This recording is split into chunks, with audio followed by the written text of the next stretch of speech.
Alright, well we got the axles and trailing arms and everything out of the subframe, and the diffs out so I can take it apart, get it ready for welding. My buddy Ben Lee from Venture Performance Engineering is going to take care of that for me.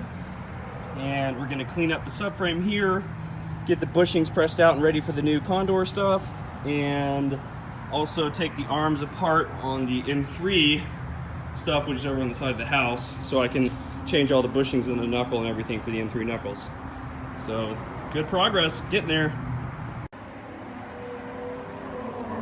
Alright, what's up guys? Here's the next installment of the Sedan build series. I skipped a bunch of work I just did on it because I felt like it was getting a little bit tedious and you guys are watching me do some really boring stuff. So, behind me you can see, well maybe you can't see, but the rear subframe's out of the car. I pulled everything out and I'm getting it ready for all new bushings from Condor Speed Shop. I'm going to basically replace everything in the rear. The subframe bushings, diff bushings, ball joints, the control arms, the rear lower control arms for camber adjustment, as well as engine mounts, transmission mounts, rear subframe reinforcement plates. I'm basically doing the whole 9 yards to make sure this car is bulletproof for the foreseeable drift future. So I've disassembled all the arms off the subframe. Got them laying here with the brakes and everything, and basically I'm just getting everything ready to take it up to the shop and press out those bushings so I can replace them with a new one. So I've also got the diff apart over here. I realized I need to get some M3 output shafts for it because the flanges on the M3 axles are slightly different than the output stubs from the 325 diff. So I need to get M3 stubs and get this diff welded. My buddy Ben Lee is going to take care of me from Venture Performance Engineering in San Antonio. Look him up. He does incredible work with the TIG. He's an artist, and he's going to be doing all these reinforcements and stuff for me, so I'll make sure the car doesn't crack in half when I give it a beating.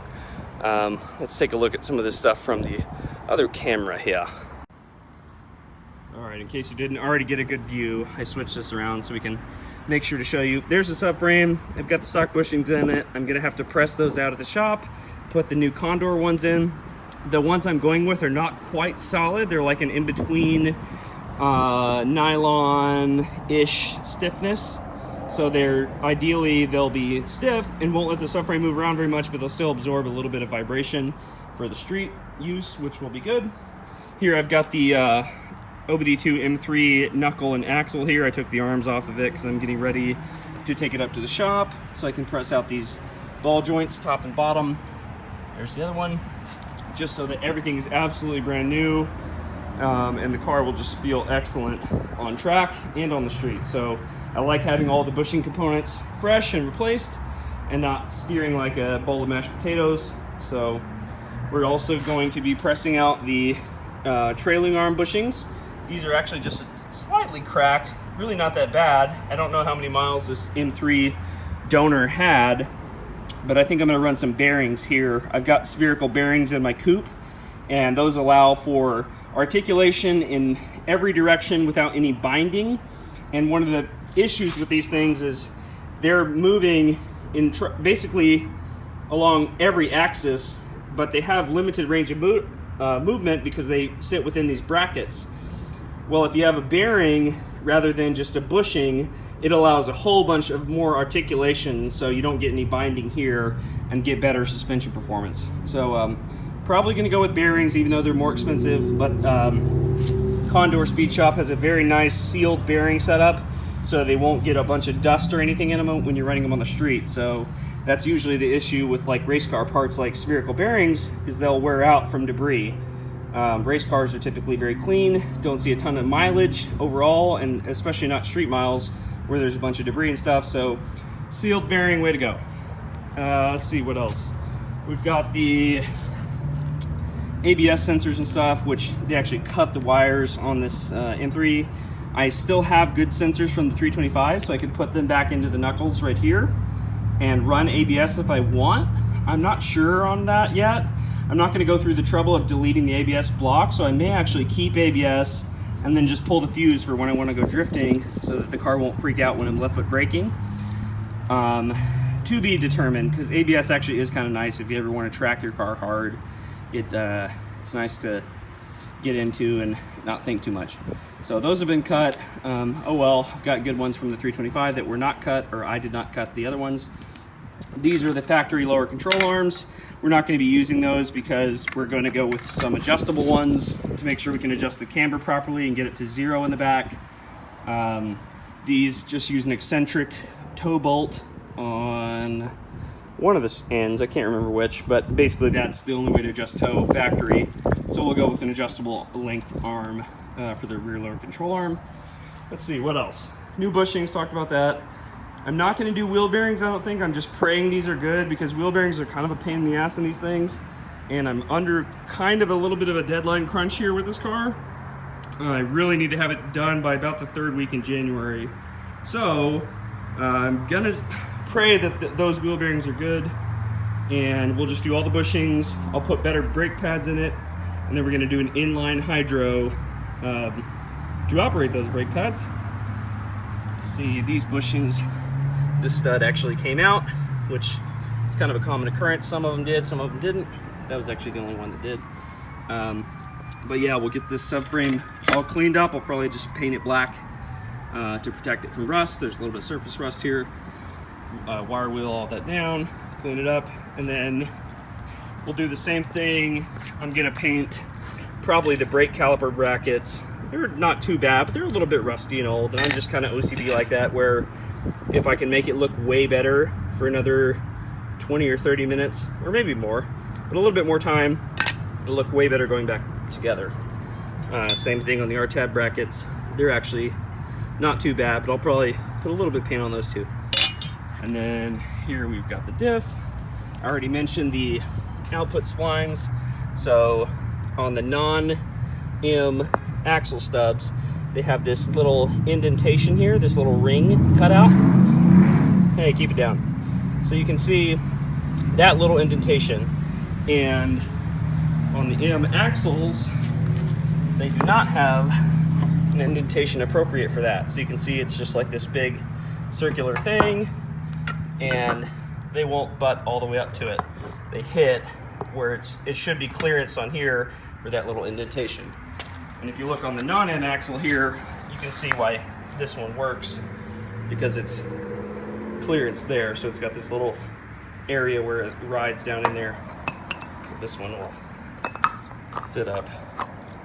See? So you need to get the M stubs, but not a big deal. And they will fit right into a non-M diff on the spline side. They just have a slightly different pattern over here, or a different machining. I think that about covers it for this little section. Car's looking cool. Not really any other progress. I'm just trying to get all this done before I go celebrate New Year's Eve with my family in Utah. Then we're gonna come back and finish this all up. So stay tuned. All right, guys, I know that video was pretty boring. I'm basically just talking about what's going on right now. I don't really have a head cam or anything to show you footage of me doing anything. Just kind of an update of my thought process and what I'm working on at the moment. I also want to mention, I've got a couple of questions from different people saying, well, why didn't you just start with an M3? Why didn't you start with an E36 M3 and don't even bother swapping all this stuff? Just, you already got a manual, you already got basically everything you need, the right axles, all that. You're correct. It would be so much smarter to start with an E36 M3, and I'll give you a quick little cost breakdown of this car and why I didn't start with an M3. Essentially, my dad bought this car 7 years ago, and we were going to do a father-son track project. We only paid $600. Well, he only paid $600 for it, and it was an automatic, or is an automatic. Well, not anymore. I pulled it. It's over there. But it was an automatic M50, nice interior, optioned decently, and overall in good shape. And the guy seemed to take care of it, but it had a slipping automatic, so he just didn't drive it, didn't want to deal with it, wasn't a car guy. So $600, got the car. We decided, oh, we'll do a father-son track project. Fast forward several years later, my dad has just been busy. I've been busy. We haven't really got around to it. He mentioned to me, he was like, hey, I don't think we're ever going to have time to do that. You know, do you want this thing, basically? I'll give it to you, and you can work on it, and it can be your project now, but I don't want it. I don't think we're going to have time for it. So essentially, here we are. I got this car for free. So that's why I started with it. I started with it because it was free. Then I paid $500 for the M3 rear end stuff. So that included trailing arms, axles, brakes, no subframe or diff, because I already have the subframe and they're the same non-M and M. And the diff I decided not to get because I was thinking I would just weld this 391. So basically for a $500 investment, I've got an E36 sedan shell with all M3 rear stuff. And then I have to get a ZF transmission, which is $300 or so. And then all the clutch stuff and the manual swap stuff, which luckily a lot of that was already included by my dad with the car, because we had purchased some of it over the years and kind of acquired it and got ready. So another $300 for a ZF, and then maybe another $500 or so for the rest of the manual stuff, like the pedal, the master cylinder, slave cylinder, stuff like that. So I would say an additional probably $800 to $1,000 can be done or can be accounted for in the transmission swap. So we're looking at $1,500 invested to get it to basically an M3 drivetrain, but with an M50 engine.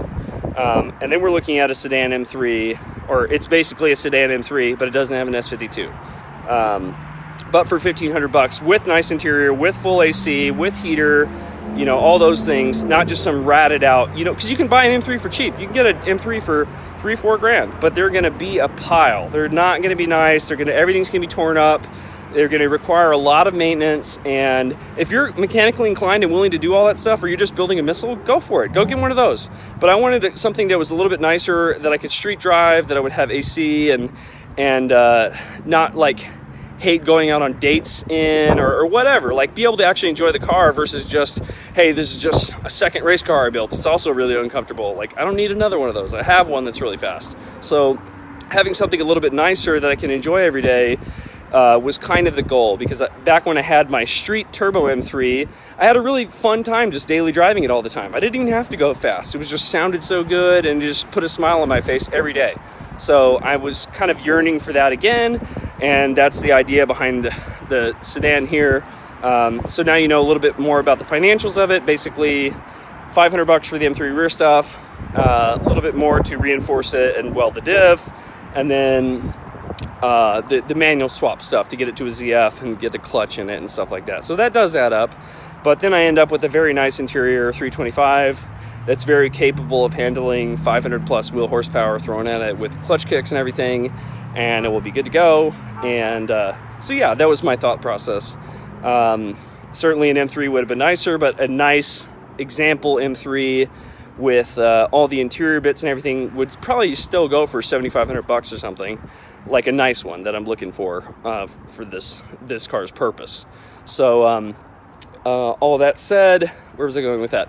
Oh, beyond that, if you just get an M3, sure, that's very capable out of the box. You don't really have to do much, but I'm the kind of guy that can't leave well enough alone to where I'm going to pull all the bushings out and replace them and want everything to be factory fresh or better and just perform perfectly. I went through everything with my coupe and pulled the subframe immediately, just immediately did all the bushings and all that stuff. And I don't regret it one bit, because I haven't had to touch a thing in years and years and years. And that's the idea behind the sedan, is I just want to get it together and then just drive, not even think about a thing, not worry about like, oh, is that my R-tab squirming around or my R-tab shot? What's going on? It feels weird in the alignment back there. No, screw that.